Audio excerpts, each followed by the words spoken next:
chicos, ¿cómo están? Bueno, este video corresponde a la etapa 8 de Ciencias Sociales, dado que venimos viendo cómo habitaron, cómo llegaron los primeros habitantes a América, estuvimos viendo los pueblos cazadores, agricultores, recolectores, y bueno, ahora estamos viendo, entrando en lo que son los pueblos, vimos mayas, aztecas e incas, y ahora estamos viendo los pueblos que ocuparon el territorio argentino. Entonces, en base a esto yo les voy a contar una historia de vida de un niño tehuelche, que es uno de los grupos que ocupó el territorio argentino. Y en esa historia, en ese cuento, refleja un poco cómo era esta comunidad, cómo era este grupo. Y después de este cuento ustedes van a tener que hacer una interpretación en base a unas preguntitas sencillas que les doy en la etapa número 8. Pero bueno, primero les voy a contar un poquito algunas características de los tehuelches para que sepan cómo eran. Ellos vivían en la estepa patagónica, un lugar árido y con fuertes vientos que provenían del oeste. Y tehuelche significa, en lengua mapuche, significa gente brava, ¿sí? Bueno, ellos ocuparon el territorio gran parte del territorio que actualmente son las provincias de Santa Cruz y Chubut. Bueno, allí ellos cazaban ñandúes, guanacos, patos, pumas, con lanzas, con boleadoras, arco y flecha. Y bueno, y este grupo obviamente tenían tareas, pero no todas las tareas eran para todos. Los hombres, por ejemplo, se encargaban de la caza, de salir a cazar animales, y las mujeres, en cambio, se ocupaban de cuidar a los niños, hacer la comida, hacían la ropa, recolectaban frutos, leñas, y después las viviendas de este grupo de los tehuelches eran una especie de toldos, ¿sí? Digamos, clavaban estacas o ramas y les colgaban toldos que estaban hechos con cueros de guanacos o venados.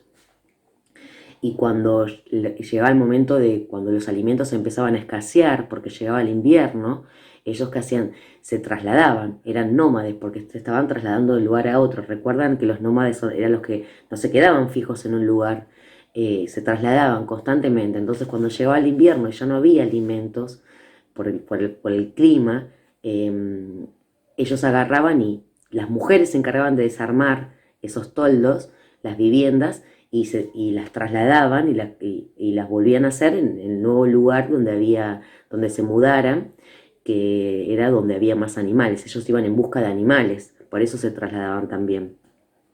Entonces, y a veces simplemente las abandonaban a las viviendas, no las desarmaban, las dejaban y armaban una nueva en el nuevo lugar.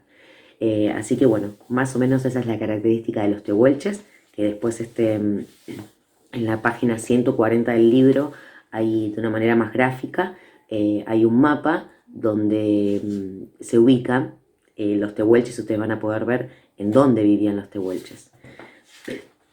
Bien, la historia dice así. Macu, un niño tehuelche. Macu era un niño tehuelche de unos 10 años. Tenía papá, mamá y 4 hermanos. Ese invierno, su familia junto a las otras familias de su comunidad estaban acampando cerca de la desembocadura del río Santa Cruz, en la Patagonia.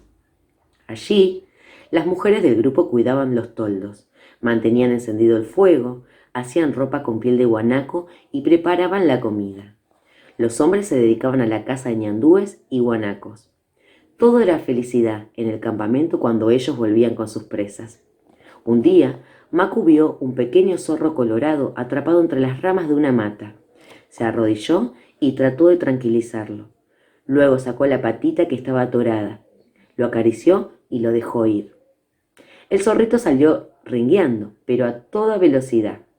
Macu corrió al campamento y le contó a su papá lo que había hecho.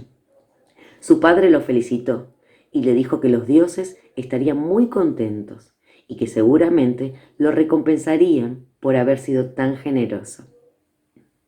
Esa misma noche hubo una reunión muy importante alrededor de los fogones. Macu no podía participar porque era muy pequeño, pero como era inquieto, se escapó de su toldo y sin que nadie lo viera, escuchó todo lo que decían los mayores. Aysén, que era el cazador más habilidoso, tomó la palabra y dijo que se acercaba el cambio de estación y que ya era hora de trasladarse hacia el oeste. Todos estuvieron de acuerdo. A la mañana siguiente, las mujeres desarmaron los toldos y los cargaron sobre sus hombros. Todo el grupo, liderado por Aysén, emprendió una larga marcha hacia el oeste, siguiendo el curso del río Santa Cruz.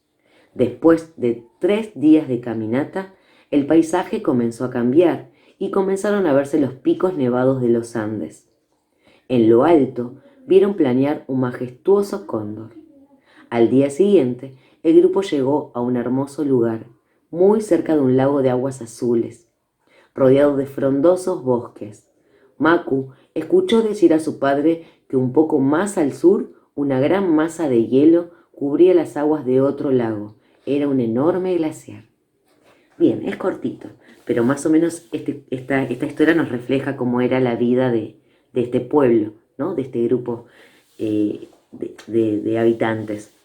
Y bueno, les voy a hacer unas preguntitas sencillas, van a ser sencillas, por ejemplo, a dónde se trasladaron, quién era la autoridad, qué eran las tareas que hacían los hombres, las mujeres, ¿sí? Así que bueno, eso es todo por ahora, nos estamos viendo en el próximo video. Les mando un beso.